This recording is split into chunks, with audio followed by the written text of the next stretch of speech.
Good morning and good evening. How are you everybody?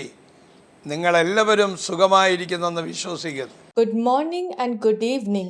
How are you, everybody? I trust that you all are keeping well. നാം എല്ലാവരും നമ്മുടെ ഇന്ത്യയുടെ സ്വാതന്ത്ര്യ ദിനത്തിലേക്കും സ്വാതന്ത്ര്യം ലഭിച്ച ആ ദിവസവും നമ്മൾ ഓർക്കുകയാണ്. We all are remembering the day when our India got independence. നമ്മൾ എല്ലാവരും ഓർക്കുന്നവരാണ്. We all remember certain things. നമ്മുടെ ബർത്ത്ഡേ ഓർക്കും. We remember our birthdays. ആമേൻ. നമ്മൾ നമ്മുടെ വെഡിങ് ആനിവേഴ്സറി ഓർക്കും. We remember wedding anniversaries. നമ്മുടെ ചില ബ്ലെസ്സിങ് ലഭിച്ച ദിവസമോർക്കും. We remember the days when we got several blessings. ചില മരണദിനങ്ങൾ ഓർക്കും. We remember death anniversaries. എന്നാൽ ഞാൻ ഇന്ന് നിങ്ങളോട് പറയാൻ പോകുന്നത്, But what I want to share to you today is, ഈ പറഞ്ഞതെല്ലാം ഓർക്കുന്നത് നല്ല it കാര്യമാണ്. is good to remember all these things.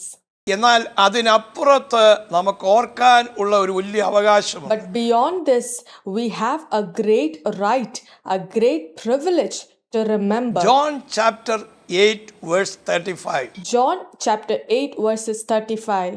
അടിമ എന്നേക്കും വീട്ടിൽ വസിക്കുന്നില്ല, പുത്രനോ എന്നേക്കും വസിക്കും. The slave does not remain in the house forever, but the son remains forever. ഒരു അടിമയ്ക്ക് ഒരിക്കലും യജമാനന്റെ വീട്ടിൽ എന്നും വസിക്കാൻ അവകാശം ലഭിക്കുകയില്ല. A slave does not get a right to stay in the house of the master forever.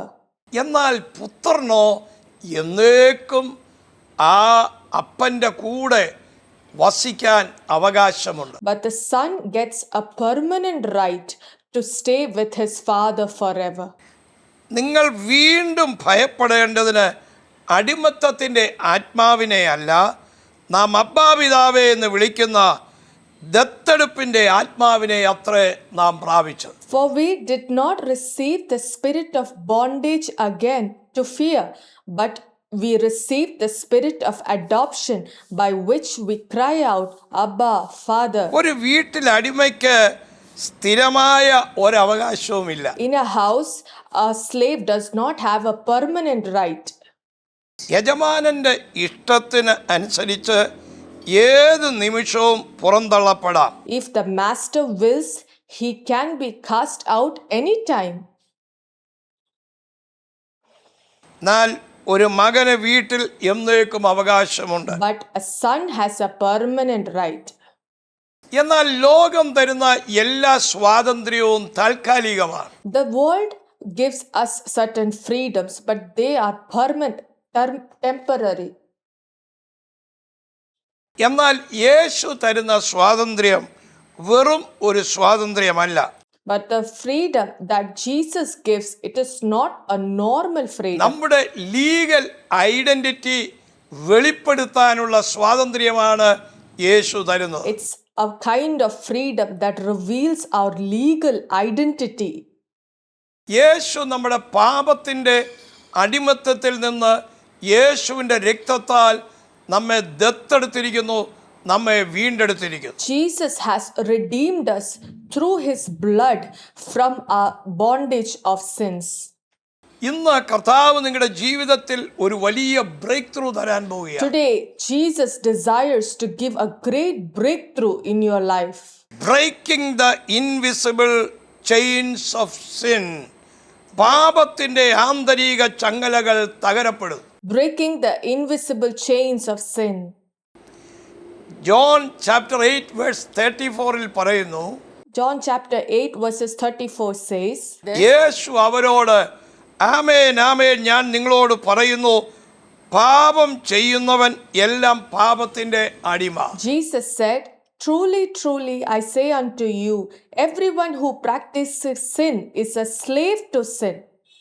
നിങ്ങൾ പാപത്തിൽ നിന്ന് സ്വതന്ത്രരായി ദൈവത്തിന് അടിമകളായി തീരുന്നു. You become free from the bondage of sins and you become a slave to God. വിശുദ്ധീകരണത്തിന്റെ ഫലം നമുക്ക് ലഭിക്കും. And then you receive the fruit of holiness. ഒടുവിൽ നിത്യജീവനും ലഭിക്കും. And finally, you receive eternal life. ശരീരത്തിൽ ചങ്ങലയിടാതെ തന്നെ മനസ്സിനെയും ആത്മാവിനെയും ബന്ധിക്കുന്ന അനുഭവങ്ങളുണ്ട്.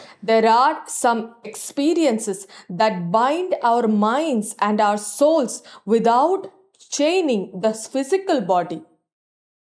ആർക്കും കാണാൻ പറ്റാത്ത ചങ്ങല മനുഷ്യന്റെ ഹൃദയത്തിൽ മനസ്സിൽ പിശാച് കെട്ടിവെക്കുന്നു.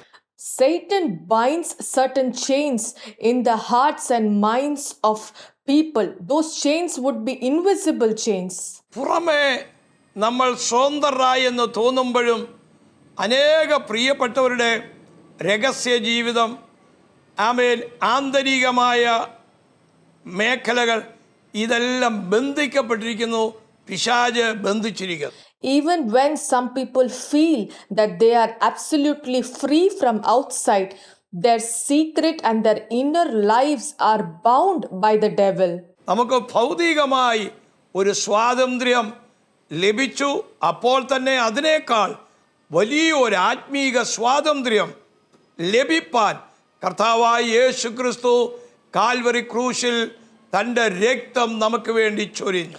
We have received physical freedom, but it is to gain spiritual freedom that our Lord Jesus Christ shed his blood for us on the cross of Calvary. നിങ്ങൾക്ക് പാപത്തിൽ നിന്ന് സ്വതന്ത്രരാകാൻ ഇഷ്ടമുണ്ടോ?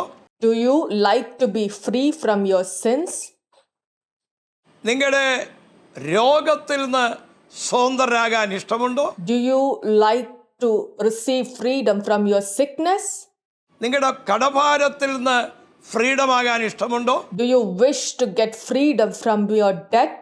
നിങ്ങളുടെ ഫാമിലി തകർച്ചയിൽ നിന്ന് സ്വതന്ത്രരായി അനുഗ്രഹം പ്രാപിപ്പാൻ ഇഷ്ടമുണ്ടോ? Do you desire to get freedom from your family brokenness and receive blessings into your life? യേശുവിൻ്റെ കാൽവറിയിൽ ചൊരിഞ്ഞ രക്തത്തിലൂടെ നമുക്ക് സ്വാതന്ത്ര്യമുണ്ട്, വിടുതലുണ്ട്. We have freedom and deliverance through the blood of Jesus Christ that was shed on the cross of Calvary. Calvary മരണം നിങ്ങൾ വിശ്വസിക്കുന്നെങ്കിൽ, If you believe in this death on the cross of Calvary, യേശുവിൻ്റെ രക്തം നിങ്ങളുടെ സകല പാപവും പോക്കി രക്ഷിക്കും. the blood of Jesus will cleanse you from all your sins and he will save you. ഇന്ന് ആര് ഈ യേശുവിന് വേണ്ടി സമർപ്പിക്കും? Today, who is ready to dedicate your life to Jesus? എന്നോടൊപ്പം നിങ്ങൾ പറയുക, യേശുവേ എൻ്റെ പാപമെല്ലാം ക്ഷമിക്കണമേ. You can repeat after me, Lord Jesus, please forgive me from all my sins. എന്നെ അങ്ങയുടെ മകനും മകളുമാക്കണമേ. Please make me your son and your daughter. എൻ്റെ ഉള്ളത്തിലേക്ക് അങ്ങ് വരണമേ. You come into my heart. ഈ പ്രാർത്ഥന നിങ്ങൾ ഏറ്റുപറഞ്ഞപ്പോൾ നിങ്ങളുടെ ഉള്ളിലേക്ക് യേശു കർത്താവ് വന്നു കഴിഞ്ഞു. When you confess this prayer, Jesus has already entered into your heart. Amen. Amen. ആവേ കുഞ്ഞുങ്ങളെ ബ്ലസ് ചെയ്യുന്നു. Lord, I bless these children. ഇവരെ അനുഗ്രഹിക്കണം. Lord, you bless them. അവരുടെ ജീവിതത്തിൽ അത്ഭുതങ്ങൾ ചെയ്യണം. You do miracles in their lives. അങ്ങയുടെ കരം നീട്ടിയതിന് നന്ദി പറയുന്നു. Lord, you stretch forth your hand. സൗഖ്യമാക്കിയതിന് നന്ദി. We thank you for healing അവരുടെ them. പ്രാർത്ഥനാ വിഷയങ്ങൾക്ക് മറുപടി കൽപ്പിച്ചതിന് നന്ദി. I thank that you sent answers to their യേശുവിൻ prayers. നാമത്തിൽ. In Jesus' name. Amen. Amen. God bless you. Love you.